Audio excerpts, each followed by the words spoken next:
야고보서 3장 13절부터 우리 18절까지를 다 같이 함께 합독을 하겠습니다. 야고보서 3장 13절로 18절까지입니다. 같이 읽습니다. 너희 중에 지혜와 총명이 있는 자가 누구뇨? 그는 선행으로 말미암아 지혜의 온유함으로 그 행함을 보일지니라. 그러나 자랑하지 말라. 진리를 거스려 거짓하지 말라. 이러한 지혜는 위로부터 내려온 것이 아니요 세상적이요 정욕적이요 마귀적이니 시기와 다툼이 있는 곳에는 요란과 모든 악한 일이 있음이니라. 오직 위로부터 난 지혜는 첫째 성결하고 다음에 화평하고 관용하고 양순하며 긍휼과 선한 열매가 가득하고 핍박과 거짓이 없나니 화평케 하는 자들은 화평으로 심어 의의 열매를 거두느니라. 아멘. 자, 우리 17절 18절 두 절만 다시 한번 읽습니다. 시작. 오직 위로부터 난 지혜는 첫째 성결하고 다음에 화평하고 관용하고 양순하며 긍휼과 선한 열매가 가득하고 편견과 거짓이 없나니 화평케 하는 자들은 화평으로 심어 의의 열매를 거두느니라. 아멘. 우리 하나님은 지혜의 신이십니다. 이사야서 11장 2절에 보면 지혜와 총명과 모략의 신이다 라고 이렇게 말씀하고 있습니다. 또 에베소서 1장 17절에는 성령을 지혜와 계시의 영이라고 표현하고 있습니다. 그래서 에베소서 1장 17절부터 19절까지 보면 하나님께서 우리에게 지혜와 계시의 영이신 성령을 우리에게 주셔서 하나님을 알게 하시고 또 우리를 부르신 부름의 소망이 무엇인지 알게 하시고 우리가 장차 받게 될 기업의 영광의 풍성함이 무엇임을 알게 하시고 또 이 땅에서는 그분의 능력을 알 수 있게 하셨다라고 이렇게 말씀하고 계십니다. 이처럼 하나님은 지혜의 신이시고 또 성령께서도 지혜와 계시의 영이십니다. 바로 이 지혜라고 하는 말은 소피아라고 이렇게 얘기합니다. 여러분들 소피아라는 말 귀에 익숙하시죠? 뭐 영화배우 이름도 소피아라고 하는 사람이 있고요. 또 저 불가리아라고 하는 나라의 수도가 소피아입니다. 소피아. 이 소피아라고 하는 말이 이제 지혜 그런 뜻인데 이 지혜라고 하는 말에서 나온 말이 여러분들 그 철학이라고 하는 거 아시죠? 철학이라고 하는 말을 필로소피아라고 합니다. 근데 이 필로라고 하는 말이 무슨 뜻입니까? 예수님께서 제자에게 너 나를 사랑하느냐? 내가 예수님을 필로합니다. 이렇게 얘기하지 않습니까? 이 필로란 말이 사랑하다 그런 뜻이고요. 그리고 소피아라고 하는 것이 지혜니까 철학이라고 하는 것이 바로 지혜를 사랑하는 게 철학입니다. 마치 무슨 궤변을 늘어놓는 것이 보통 우리가 철학이라고 이렇게 이야기하지만 성경에서 말하는 바로 지혜 또 철학이라고 하는 것은 지혜를 사랑하는 게 근본적으로 바로 철학인 것입니다. 그리고 이 성경에서 말하는 지혜라고 하는 것은 무엇이냐면 하나님께서 요구하시는 거룩한 삶을 살아가도록 하나님을 아는 것을 바로 성경은 지혜라고 이렇게 이야기하고 있습니다. 세상에서도 지혜라고 하는 말을 쓰죠. 세상에서의 지혜는 뭡니까? 인생을 살면서 또 인간들이 살아가면서 경험을 통해서 축적한 노하우 또 경험을 통해서 우러나는 것들을 보통 지혜라고 이렇게 얘기하지 않습니까? 그래서 시골 할매들이 우리보다 더 지혜롭습니까? 미련합니까? 더 지혜롭잖아요. 참기름을 어떻게 짜면 더 고소하게 짜는지 그 사람들은 잘 알아요. 또 어떤 것에 대해서 굉장히 지혜롭습니다. 그렇지만 이 세상의 지혜라고 하는 것은 인간의 경험에서 우러나오는 인간의 경험에서 축적된 것으로서 하나님의 지혜와는 본질적으로 다른 것이에요. 그리고 또 성경에서 말하는 지혜는 단순히 이론이 아니라 행함으로 표현되어져야 그것이 지혜인 것입니다. 그리고 또 이 지혜는 반드시 열매를 맺어야 하는데 선함과 또 온전함의 열매를 맺을 때 성경에서는 그것이 참 지혜다라고 이렇게 이야기하고 있는 것이에요. 여러분들 또 구약에서도 이제 지혜를 이야기하고 있는데 바로 하나님의 지혜와 세상 지혜를 가장 잘 비교해 주는 사례가 구약 사무엘상 25장에 나타나 있습니다. 나발이라고 하는 사람과 아비가일의 예를 들어서 바로 성경은 하나님의 지혜와 또 세상의 지혜를 비교하고 있습니다. 자, 우리 여기 표시해 놓으시고 구약 성경 사무엘상 25장, 자, 사무엘상 25장을 통째로 읽으면 좋겠지만 시간 관계상 읽진 않겠습니다. 나중에 여러분들 그 식사하신 후에 시간이 되시면 25장을 반드시 한번 자 읽어 주시길 바랍니다. 자, 우리 3절만 한번 읽으세요. 3절만. 사무엘상 25장 3절 다 같이 시작. 그 사람의 이름은 아가리요 그 안에 있는 아비가일이라. 그 여자는 총명하고 용모가 아름다우며 남자는 완고하고 행사가 악하며 그는 하늘의 족속이었더라. 예, 자, 이 나발이라고 하는 사람하고 아비가일이라고 하는 사람은 부부입니다. 부부. 그런데 이 나발이라고 하는 사람은 그 이름의 뜻이 미련하다 그런 뜻입니다. 아버지가 그런 이름을 적겠어요, 안 적겠어요? 차마 아들의 이름을 미련한 자라고 적겠습니까? 이것은 하나의 예표적인 그런 의미를 담고 있는 거예요. 그래서 이 나발이라고 하는 사람은 미련하다라고 하는 그런 이제 뜻을 가지고 있는데, 이 사람의 특징이 뭐냐면 완고하고 또 그가 행하는 모든 일들이 다 악하다라고 이렇게 이제 말씀하고 있습니다. 그리고 이 사람의 가장 큰 특징은 뭐냐면 철저하게 자기중심적인 바로 이기적인 성향을 가지고 있어요. 그 사무엘상 25장을 읽어보시면요, 이 나발이라고 하는 사람은 당시에 굉장히 그 부자였습니다. 그런데 다윗이 자기 부하들로 하여금 이 나발의 그 목축업을 지켜줍니다. 그래서 그 나발이 양을 잡는 날 그 다윗이 부하들을 시켜서 먹을 것을 달라고 했을 때, 내가 다윗을 알지 못하는데 어떻게 이제 그 줄 수가 있느냐라고 굉장히 그 문전박대하고 구박을 합니다. 바로 그런 사람이 나발이에요. 그래서 이와 같이 이 나발이라고 하는 사람은 완고하고 그 모든 행사가 악할 뿐만 아니라 철저히 자기중심적인 바로 이기적인 성향을 가지고 있어요.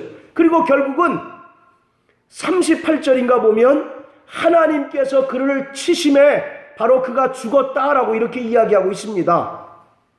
자, 반면에 그의 부인인 아비가일이라고 하는 사람은 그 이름의 뜻이 아버지께서 기뻐하신다라고 하는 뜻을 가지고 있어요. 그리고 그 3절에 기록한 것처럼 그 여자는 용모도 아름다울 뿐만 아니라 총명하고 매우 지혜가 뛰어났다라고 이렇게 설명하고 있습니다. 아마 현대판 우리 남용숙 사모쯤 된 것 같습니다. 예, 자, 이와 같이 굉장히 아름답고 또 지혜와 이제 총명이 뛰어날 뿐만 아니라 이 사람은 범사에 주저함이 없이 믿음으로 행하고 또 믿음으로 순종하는 바로 그러한 믿음의 사람이었어요. 그래서 이 사람이 그 남편 나발이라고 하는 사람이 죽게 되었을 때 바로 그 다윗이 이 아비가일을 자기의 그 아내로 삼습니다. 자, 25장 자 40절 한번 읽어보시겠습니다. 40절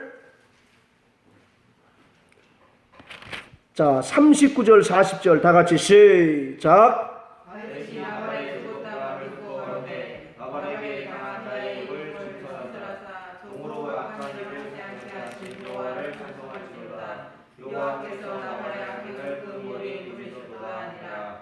다윗이 아비가일로 자기 아들을 잡으려고 보내어 그에게 말하게 하매 다윗의 사람들이 달리에 가서 아비가일에게 이르러 그에게 이르러가매 다윗이 당신을 아내로 삼고 하여 그를 당신께 보내니이다. 예, 그리고 42절에 보면 다윗의 아내가 되었다라고 이렇게 얘기하고 있습니다. 자, 이와 같이 나발이라고 하는 사람과 아비가일이 둘이 이제 그 부부인데 그렇게 분명하게 그 다르다는 얘기입니다. 그래서 이 아비가일이라고 하는 사람은 지혜로운 사람을 대표하고 있는 것이고 반면에 이 나발이라고 하는 사람은 세상적으로는 지혜가 있고 또 세상적으로는 바로 부유한 것이 있다 할지라도 하나님께 대하여 정말 미련한 자다라고 하는 것을 얘기하고 있는 거예요. 그래서 바로 이 나발을 하나님께서 치심해 죽었다라고 하는 말은 하나님께서 그를 경유하지 않는 자들에 대해서 이와 같이 보응하시고 심판하신다라고 하는 사실을 나발의 경우를 통해서 우리에게 보여주고 있는 겁니다. 그리고 아비가일이 이제 다윗의 아내가 되었는데 여기서 이 다윗이라고 하는 것은 예수 그리스도를 예표하고 있습니다. 그러니까 아비가일이 다윗의 아내가 되었다라고 하는 말은 결국은 이 아비가일은 누굴 얘기하느냐 하면 오늘 신랑 되신 예수 그리스도를 사모하고 또 다시 오실 때를 고대하는 바로 지혜로운 성도들을 예표하는 자가 바로 이 아비가일인 것이에요. 그래서 다윗이 바로 아비가일을 아내로 맞았다라고 하는 말은 이와 같이 하나님을 경외하는 자들에 대해서 하나님께서 이렇게 보상하신다라고 하는 것을 우리에게 보여주고 있는 것입니다. 여기에서 우리가 지혜라고 하는 것이 무엇인가를 우리가 분명히 알 수가 있는데 지혜라고 하는 것은 이 세상을 조금 편리하게 또 이 세상을 좀 윤택하게 살아가는 어떤 삶의 방편이나 처세가 아니라 성경에서 말하는 지혜라고 하는 것은 근본적으로 하나님을 경외하는 것이고 하나님을 아는 것이 바로 지혜다라고 하는 것을 이 나발과 아비가일의 경우를 통해서 우리에게 분명히 말씀해주고 있는 것입니다. 여러분들 잠언서 1장 7절에 뭐라고 말씀합니까? 하나님을 경외하는 것이 지식의 근본이언을 미련한 자는 그 지혜와 훈계를 멀리한다라고 이와 같이 말씀하고 있어요. 그래서 성경에서 말하는 지혜는 반드시 하나님을 경외하고 또 하나님을 아는 것이 지혜입니다. 그리고 뿐만 아니라 그것이 우리 어떤 생각이나 이론 속에 머무는 것이 아니라 하나님을 아는 것이 우리 어떤 삶의 열매를 통해서 또 삶의 행위를 통해서 반드시 나타나야 그것이 하나님께서 주신 지혜고 또 성경에서 말하는 지혜다라고 이렇게 말씀하고 있는 것입니다. 자, 다시 야고보서 3장으로 돌아갑니다. 오늘 이 13절에 보면 너희 중에 지혜와 총명이 있는 자가 누구뇨? 라고 이렇게 얘기합니다. 자, 3장 13절입니다. 너희 중에 지혜와 총명이 있는 자가 누구뇨? 라고 이렇게 이제 야고보가 이야기하고 있는데, 자, 이것은 당시에 초대교회 때에 스스로 자신이 지혜와 지식이 있다 하는 지도자들로 인해서 교회가 분열되어 있음을 우리가 이 말씀을 통해서 알 수가 있는 거예요. 여러분들 요새 뭐 뉴스나 그런 그 신문을 통해서 보시지 않습니까? 뭐 대형 교회가 뭐 반으로 갈라져 가지고 서로 싸우고 하는 그런 일들이 지금 뭐 비일비재하게 일어나는데 그런 일들이 비단 우리가 사는 현대에만 일어난 것이 아니라 그 성령이 충만하고 또 은혜가 충만했던 그 초대교회 때도 그런 일들이 있었다라고 하는 것을 우리가 알 수가 있습니다. 그 대표적인 사례로 여러분들 고린도 교회를 우리가 들 수가 있지 않습니까? 고린도전서 3장에 보면 이 고린도 교회는 네 파로 나뉩니다.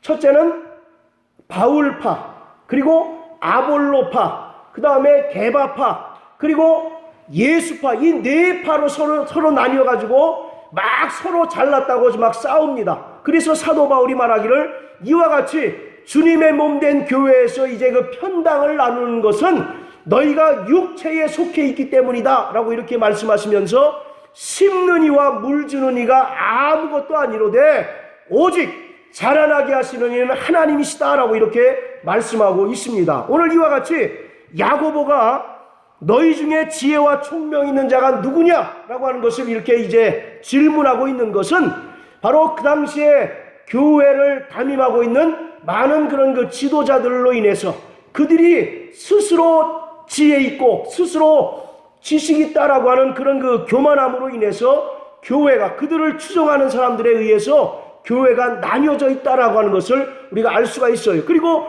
교회 안에 이루어지는 바로 그러한 시기와 다툼의 그 원인이 뭐냐면 바로 정욕 때문이다라고 이렇게 이야기하고 있는 것입니다. 그러니까 자신의 어떤 그런 이기적인 욕심, 또 교회의 질서를 초월한 열심, 그리고 자신의 어떤 야망을 따라서 자기의 어떤 이익을 실현하기 위해서 교회 안에서 당을 짓는다는 거죠. 그리고 결국은 교만하여짐으로 말미암아 하나님의 말씀도 거역하는 그러한 자들이 교회 안에 많이 생겨나게 되었다라고 이렇게 얘기하고 있습니다.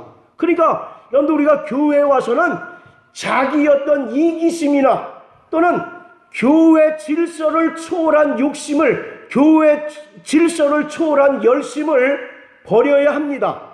여러분들 우리가 열심은 얼마나 좋습니까? 그러나 그 열심이 그 질서를 따라 이제 행하는 열심은 성경에서 권장하고 환영하지만 교회 질서를 초월한 열심은 그것으로 인해서 교회가 나뉘어지고 분란이 생기고 분열되는 원인의 하나다라고 이렇게 이야기하고 있는 겁니다. 자, 우리 데살로니가 후서 한번 다 같이 보십니다. 자, 데살로니가 후서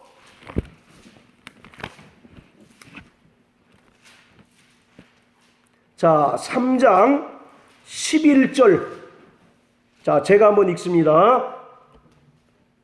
우리가 들은즉 너희 가운데 규모 없이 행하여 도무지 일하지 아니하고 일만 만드는 자가 있다 하니, 그러니까 자기는 일을 해요 안 해요? 예, 일을 하지 않고 일만 만드는 자가 있다는 게 참견하는다 그런 뜻입니다. 그러니까 자기는 하나도 일하지 않고 이것저것 다 간섭하는 오지랖쟁이들, 쓸데없는 오지랖쟁이들이 교회 안에 있다는 거죠. 자, 그리고 거기 보시면 규모 없이 행한다라고 하는 말은 무질서하게 그런 뜻입니다. 무질서하다. 그러니까 우리가 정말 주를 향한 열심이나 열정은 우리가 얼마든지 권장하고 환영하지만 반드시 그것이 교회의 질서를 통해서 이루어지는 열심과 열정일 때 그것이 아름답고 그것이 많은 사람들에게 믿음의 도전이 되는데, 그 열심이라고 하는 것이 어떤 질서를 초월하고 또는 질서를 무시하게 되면 어떤 일이 벌어지게 되느냐면 교회가 그로 인해서 어려워지고 나뉘는 그런 이제 중요한 그런 원인이 된다라고 이와 같이 사도 바울은 이야기하고 있는 거예요. 자, 거기 보세요. 또 6절에도 그런 말씀이 있지 않습니까? 너희를 명하노니 규모 없이 행한다. 또 7절에도 규모 없이 행하지 아니하며 라고 이렇게 얘기해요. 계속 규모 없이 행하는 자들이 나타난다는 겁니다. 오늘 우리 교회 안에는 규모 없이 행하는 자 없게 되시길 주님의 이름으로 축원합니다. 네, 자기는 전혀 하는 것 없이 이것저것 참견하는 자들. 그래서 예수님께서 제자들에게 뭐라고 얘기합니까? 바리새인들을 향해서 책망하실 때 자기는 가벼운 것 하나도 들지도 않고 다른 사람에게 무거운 짐을 지운다라고 하는 그런 말씀이 있지 않습니까? 바로 그와 같이 자꾸 자기는 전혀 그 믿음을 따라서 순종하지 않고 행하지도 아니하면서 다른 사람의 하는 일들에 대해서 공연히 참견하고 또 간섭하고 부정적으로 이제 그 간섭하게 되면 듣는 사람 입장에서 어떻게 되겠습니까? 기분이 좋겠어요, 나쁘겠어요? 우리 정인남 성도님, 기분이 좋겠습니까, 나쁘겠습니까? 나쁘죠. 다 패대기 치고 그럼 네가 해라고 그러면 그만두고 말 거 아니겠어요? 그런 일들이 교회 안에 비일비재하다라고 하는 것을 이야기하고 있는 거예요. 그러니 정말 교회는 주님의 몸으로서 주님의 명령에 또 주님께서 정해놓으신 그 순서나 질서에 따라서 우리가 열심을 낼 때 그로 인해서 교회가 성장하고 또 교회가 아름다운 덕을 드러내게 되는 것이지, 자기의 어떤 이기적인 욕심이나 또는 교회 질서를 초월한 열심을 낸다면 그로 인해서 교회 안에서 이제 그 분당이 생기고 또 교회 안에서 이제 그 편당이 생김으로 말미암아 주님의 교회가 나뉘어지는 그런 일들이 바로 생기게 되는 것입니다. 자, 다시 야고보서 3장으로 돌아갑니다. 자, 그래서 오늘 이 야고보는 그러한 이제 그 교회의 현실 속에서 예수 그리스도를 통해 주어진 하나님의 지혜를 제시함으로써 교회 안에 있는 문제를 해결하고 또 뿐만 아니라 성도 한 사람 한 사람이 하나님께서 기뻐하시는 거룩한 믿음의 성도로 온전히 서기 위해서 바로 지혜가 절실하게 필요하다라고 이와 같이 말씀하고 있는 것입니다. 바로 하나님의 지혜라고 하는 것은 위로부터 내려오는 하나님의 선물인 것입니다. 그리고 또 이 하나님의 지혜는 우리 한 사람 한 사람 성도들로 하여금 죄를 멀리하게 하는 거예요. 그리고 또 의로운 삶을 살아가도록 도와주는 것이 바로 이 하나님의 지혜인 것입니다. 그러나 반면에 이 세상 지혜라고 하는 것은 위로부터 내려온 것이 아니라 지극히 세상적이고 정욕적이고 또 귀신적이다라고 이렇게 얘기합니다. 자, 우리 한번 15절 한번 다 같이 한번 읽으세요. 15절. 자, 다 같이 시작. 이러한 지혜는 위로부터 내려온 것이 아니요 세상적이요 조력적이요 마귀적이니. 예. 자, 이와 같이 하나님의 지혜는 어디로부터 온다고 그랬습니까? 위로부터 빛들의 아버지께서 우리에게 주시는 선물이지만 이 세상에 쓸데없이 자기를 자랑하고 또 이기적인 욕심 그리고 또 질서를 초월한 열심을 내는 세상 지혜라고 하는 것은 지극히 세상적이고 정욕적이고 또 여기 우리 성경에는 마귀적이다라고 이렇게 얘기하고 있는데, 이제 그 원문에 의하면 바로 귀신적이다라고 이렇게 번역하는 것이 훨씬 더 맞습니다. 여기 마귀적이라고 하는 말에 다이몬이라고 이렇게 이제 그 헬라어가 쓰였는데, 이 다이몬이라고 하는 것은 귀신을 지칭하는 말이거든요. 여러분, 우리가 마귀는 뭐라고 얘기합니까? 디아볼로스 그러잖아요. 그래서 여기서 마귀적이라고 쓰긴 썼는데 바로 본래 귀신적이다라고 하는 것이 더 훨씬 더 온당합니다. 우리는 보통 생각하기를, 여러분들, 우리 성도들이 훨씬 더 지혜롭습니까? 아니면 세상 사람들이 훨씬 더 지혜롭습니까? 예, 세상 사람들이 훨씬 더 지혜 있는 것 같이 보이지요. 훨씬 그들이 돈 버는 지혜가 뛰어나고, 또는 무슨 학생 같으면 공부하거나 또는 어떤 그런 이제 세상에 있는 사람들이 훨씬 더 우리 성도들보다 지혜가 뛰어난 것처럼 보이지요. 그렇습니까? 안 그렇습니까? 네, 그렇죠. 그러나 그 세상 사람들이 가지고 있는, 또 세상에서 이제 추구하는 바로 그 지혜라고 하는 것은 결국 어디서 나왔느냐? 바로 죄악된 마음에서 나왔다는 겁니다. 그리고 타락한 성품에서 나온 것이고, 결국은 그 모든 것들이 출처가 어디냐면 다 귀신들로부터 나온 것이다라고 이렇게 이야기하고 있는 거예요.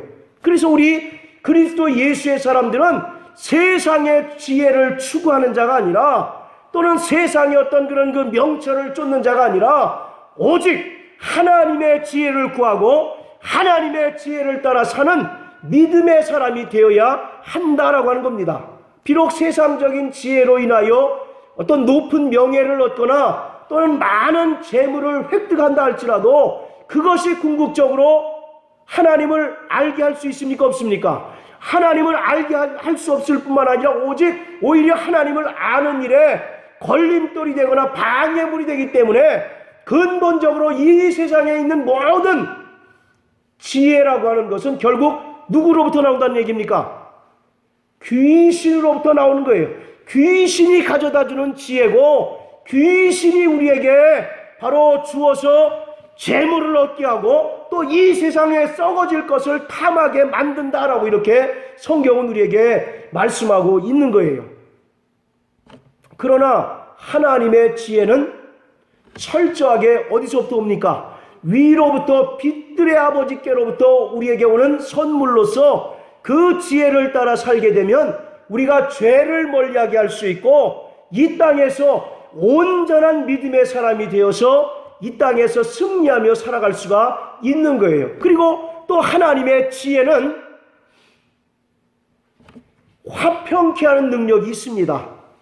세상의 지혜는 아까 누구로부터 왔다고 그랬습니까?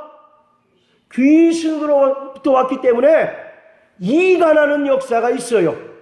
또 분리하는 그런 그 능력이 있습니다. 그리고 또 교회를 깨는 바로 그러한 능력이 있는 것이 바로 세상 지혜예요. 여러분들 마태복음 12장 30절에 보면 나를 반대하는 자는 뭐라고 그랬습니까? 네, 나를 대적하는 자요 또 나와 함께 모으지 않는 자는 나를 해치는 자다라고 이와 같이 말씀한 것처럼 바로 하나님의 일과 마귀의 일은 서로 정반대죠. 하나님은 한 영혼이라도 더 이제 모으고 또 구원하려고 하지만 마귀는 한 영혼이라도 더 바로 시험 들게 하고 믿음에서 떠나게 하고 또 지옥 보내는 것이 바로 마귀의 역사고 마귀의 하는 일인 것입니다. 그래서 바로 이 교회 안에서 세상 불신자들이 얼마든지 세상 지혜로 사는 것에 대해서는 성경은 전혀 관여하지 않습니다. 왜냐하면 그들은 근본적으로 불신자고 하나님을 알지 못하는 자들이기 때문에 하나님의 관심 밖이에요. 그러나 그리스도 예수의 사람이라고 하면서 또 교회라고 하면서 여전히 교회 안에서 세상의 지혜를 자랑하고 또 세상의 자기 지식을 자랑하게 되는 것은 결국 그가 귀신의 조종을 당하고 또 그로 인하여 교회가 깨어지고 또 바로 분열이 생기게 되는 중대한 원인이 된다라고 이와 같이 말씀하고 있는 것입니다. 그러므로 하나님의 지혜를 구하시길 주의 이름으로 축복합니다. 하나님의 지혜를 구하는 가장 큰 방법은 내가 성령 충만할 때 그렇습니다. 그래서 여러분들 누구를 만날 때도 정말 성령 충만함을 위해서 기도하세요. 그래서 그와 나누는 대화 가운데도 하나님께서 지혜를 주셔서 정말 선한 일들이 진행될 수 있도록 또 시험 볼 때에도 그렇다고 해서 전혀 공부도 안 했는데 갑자기 하나님께서 지혜 주셔서 정답 다 맞춘다. 이거는 점쟁이입니다. 점쟁이. 그러나 정말 하나님께서 지혜를 주셔서 정말 이 세상의 일들도 다 하나님의 그 방법으로 이제 잘 헤쳐나갈 수 있도록 늘 하나님의 지혜를 구해야 되는데 그러기 위해서는 우리가 성령 충만해야 됩니다. 왜 그러냐면 아까 성령은 무슨 영이라고 그랬습니까? 지혜와 계시의 영이 바로 성령이에요. 자, 우리 이사야서 11장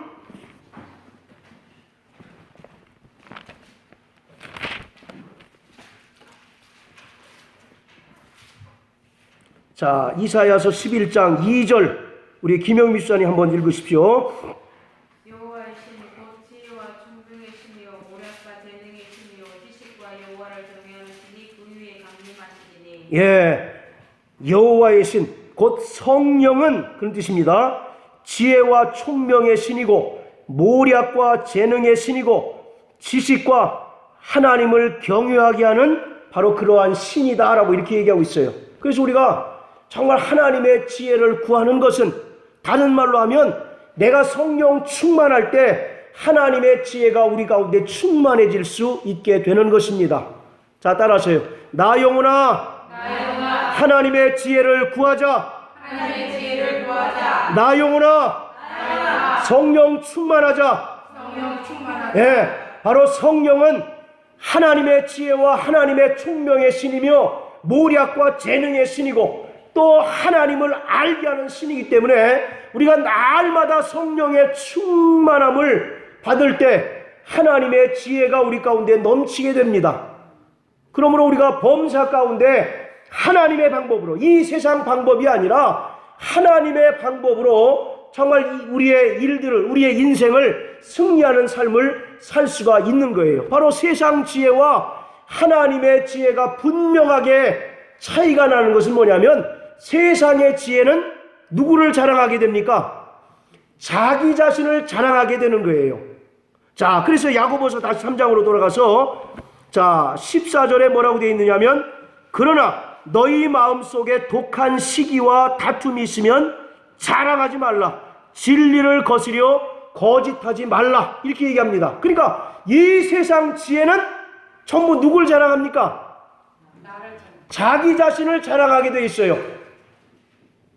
아, 내가 이런 은사를 받았고 내가 이런 능력을 가졌고 전부 결국 누가 준 것입니까? 그 은사와 능력들은 하나님이 주신 거 아니에요. 그래서 예수님께서 제자들에게 말씀하시기를 너희가 거저 받았으니 거저 주라고 이와 같이 말씀하고 있는데 오늘 많은 사람들은 자신이 소유하고 있는 그 은사나 능력들을 마치 자신이 어떤 열심이나 자기 어떤 특심을 통해서 그것을 획득한 것처럼 그것을 막 자랑하고 그것을 이제 드러내기 시작한다는 겁니다. 그러면 어떻게 돼요?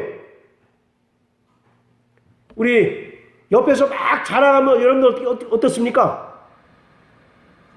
예, 잘난 척하네 하고 이제 그 사람하고 이제 시기와 다툼이 생기게 되는 거 아닙니까? 그래서 바로 이 세상의 지혜는 철저히 자기를 드러내고 자기를 자랑하게 돼 있게 자기를 자랑하게 돼 있어서 결국 시기와 다툼과 분쟁이 생기게 되는 거예요. 그러나 하나님의 지혜는 누굴 자랑합니까?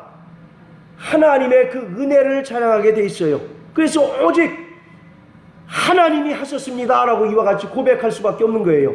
우리가 어떤 큰 역사를 이뤘음에도 불구하고 내가 한 것이 아니라 오직 나의 나된 것이 하나님의 은혜입니다라고 사도 바울이 고백한 것처럼 하나님이 하셨습니다라고 하나님을 자긍하고 하나님을 자랑하게 하는 것이 바로 하나님의 지혜인 것이에요. 그럴 때 하나님께서 우리에게 더 큰 지혜를 주셔서 나를 통해서 바로 교회가 이제 정말 화평케 되는 놀라운 역사가 나타나게 되는 것입니다. 할렐루야. 자, 그리고 17절, 18절 보면 이 하나님의 지혜의 특징들을 이렇게 이제 설명하고 있는 것입니다.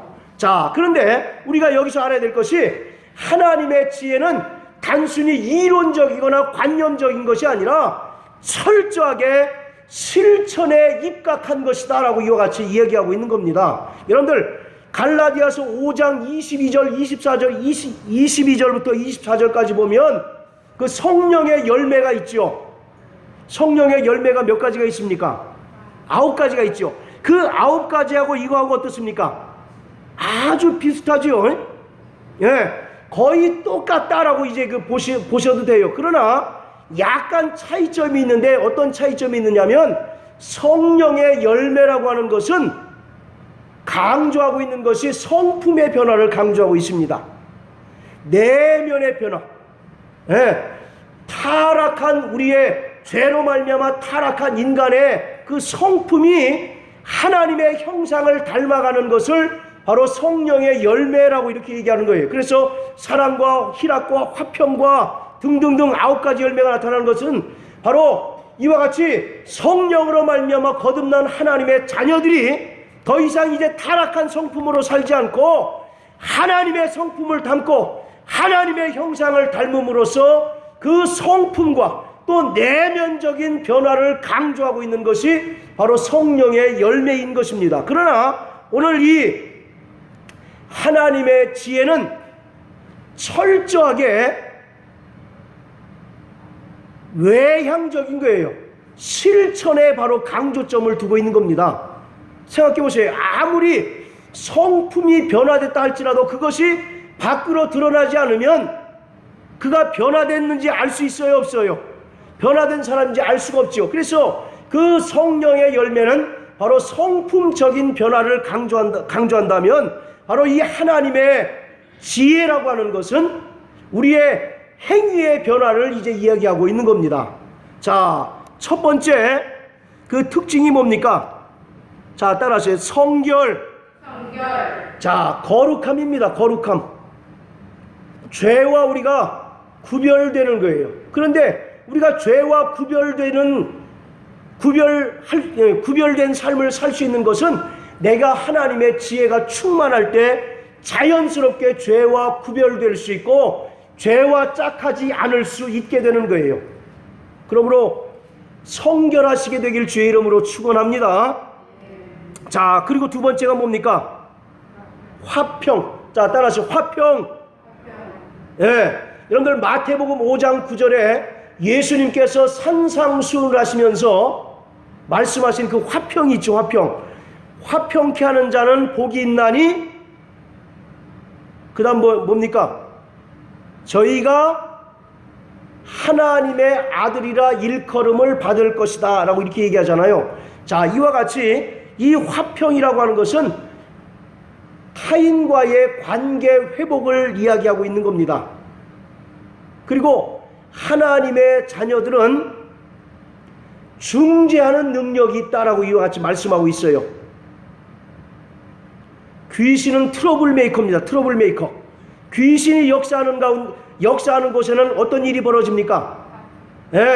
이간케 되어지고 교회가 깨지고 또 성도들 사이에 이제 그 분열이 생기는 것이 바로 귀신의 지혜고 세상적인 지혜라고 한다면 그리스도 예수의 사람 또 하나님의 자녀가 갖는 이 화평의 능력은 다른 사람들과의 관계가 회복될 뿐만 아니라 분열이 있는 곳에 중재하는 그러한 능력이 있는 거예요. 그것이 바로 화평인 것입니다. 자, 그리고 세 번째 뭡니까? 세 번째 관용. 관용이 뭐겠습니까? 관용. 용서와 자비를 얘기합니다. 용서하시게 되길 바랍니다. 하나님의 지혜는 용서하는 데 있는 거예요. 그런데 세상 지혜는 용서할 수 있겠어요? 없겠어요? 자기 자랑을 늘어놓는데 어떻게 거기에 용서가 되겠습니까? 자기가 기준이 돼서 정죄하기 바쁘고 다른 사람을 심판하기 바쁘겠죠. 자, 그리고 네 번째가 양순입니다. 양순. 양순이 뭐겠습니까? 양순. 그 성령의 열매 가운데 양선이라는 거 있죠? 그거하고 다른 겁니다. 성령의 열매 가운데 그 양선이라고 하는 것은 친절, 카인드니스라고 하는 뜻인데 여기서 양순이라는 말은 순종입니다. 순종. 쉽게 얘기해서. 자, 그리고 다섯 번째가 긍휼과 선한 열매가 가득하라 이렇게 얘기합니다. 긍휼과 선한 열매는 가난하고 헐벗은 사람들을 그냥 못 지나치는 그런 마음을 얘기하는 겁니다. 여러분들 그 2장에 보면 그런 얘기 있잖아요. 가난하고 헐벗은 사람이 있는데 말로만 평안하라, 더웁게 하라, 배부르게 하라, 그게 다 온전한 믿음이 아니라고 얘기하고 있지 않습니까? 그래서 여기서 긍휼과 선한 마음이라고, 선한 열매라고 하는 것은 가난하고 헐벗은 사람을 어쨌든 도와주는 그런 그 마음, 그런 마음을 바로 긍휼과 선한 열매 이렇게 얘기합니다. 자, 그리고 마지막으로 편벽과 거짓이 없다라고 이렇게 얘기합니다. 자, 편벽이 뭐겠습니까? 편벽. 우리 대성형제, 편벽이 뭐예요? 편벽. 쉽게 여기서 편애하지 말라는 거, 편애하지 말라는 거. 그리고 당을 짓지 말라는 겁니다. 여러분들, 교회에서 주님께서 가장 싫어하는 게 뭐겠어요? 교회 안에서 당 짓는 걸 가장 싫어합니다. 하나님께서 용서하지 못할 죄가 있는데 교회를 깨는 일, 주님의 몸 된 교회를 깨는 일이라고 교회 안에서 당을 짓는 것을 가장 싫어해요. 그래서 여러분들 그 계시록 2장에 보면 에베소 교회를 향해서 주님께서 책망하실 때 뭐라고 얘기합니까? 내가 니골라당의 행위를 어떻게 한다고요? 미워한다라고 이렇게 얘기하고 있어요. 그러니까 교회 안에서 당 짓는 것을 예수님이 가장 싫어하십니다. 그러니까 우리는 자기에게 잘하는 사람은 잘해주고 또 자기랑 별로 친하지 않은 사람하고 멀리하는 것, 이것은 바로 주님의 방법이 아닌 거예요. 마태복음 5장에 그런 말씀이 있죠. 너희를 사랑하는 자를 사랑하는 것은, 사랑하면 너희에게 무슨 상이 있겠느냐, 이것은 죄인과 세리들도 하는 것이다 라고 이렇게 얘기하고 있어요. 오히려 우리의 사랑이라고 하는 것은 우리의 관심 밖에 있는 사람들을 사랑할 때 진정한 그 사랑의 의미가 나타나게 되는 겁니다. 자, 옆에 계신 분하고 인사하십시오. 서로 사랑합니다 인사하시길 바랍니다. 절대 우리 이 반석교회는 다 가족 같은 이제 그 관계이기 때문에 또 특별히 거기서 편애하거나 덜 사랑하거나 그런 관계가 없겠지만 조금 규모가 커지면 이런 게 자연스럽게 생기겠습니까? 안 생기겠습니까?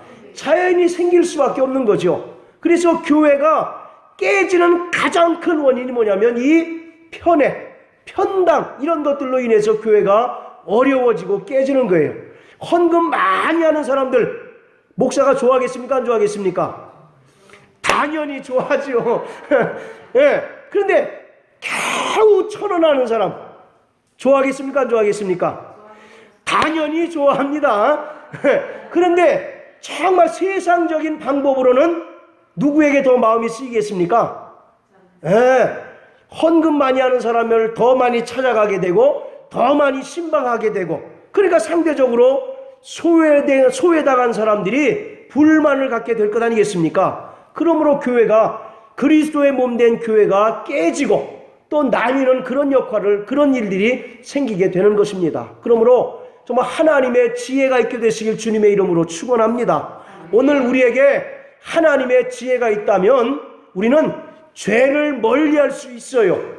바로 성결의 능력이 나타나게 되는 겁니다. 또 우리에게 하나님의 지혜가 있다면 우리는 신앙생활 가운데 우리가 당하는 많은 시험과 또는 고난들을 능히 극복할 수 있는 인내의 능력이 생기게 됩니다. 할렐루야. 그러므로 오늘 야고보는 1장을 통해서 뭐라고 얘기합니까? 너희에게 지혜를 구하라고 말씀하고 있습니다.